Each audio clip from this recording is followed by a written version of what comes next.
So, yan guys. Magluto tayo ng karne. Ang bako.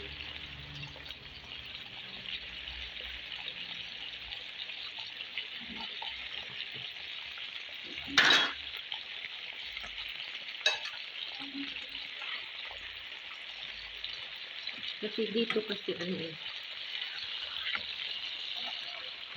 mas madali lang dito mag-ulam ka ng manok at karne kaysa mag-ulam ka ng isda. Kasi dito talaga sa amin guys, yung isda dito ay katumbas na ng presyo ng karne.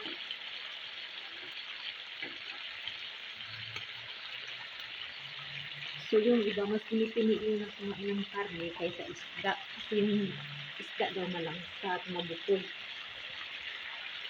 Pero sa atin, mas mahal yung karne at mahal yung isda.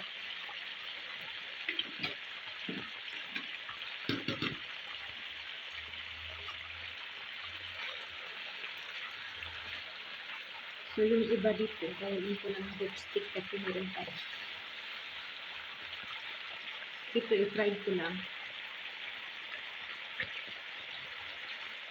Para sa bata. Yung iba dito, nagluluto sila guys. Hindi siya masyadong luto.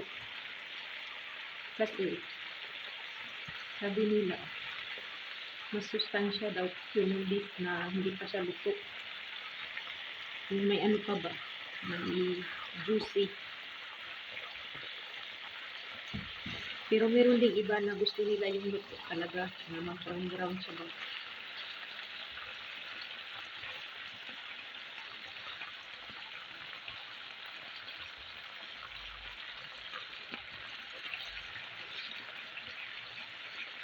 Kasi pag mag-brown na siya, matigas na yung karne. Pero pag hindi pa siya brown, juicy pa siya, malambot.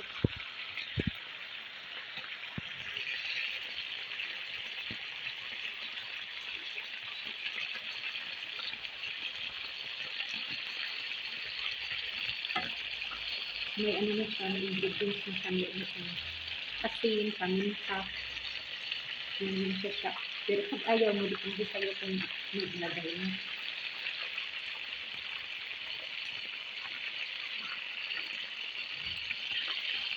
Kaya yung itim, paminta yung siya, yung brown.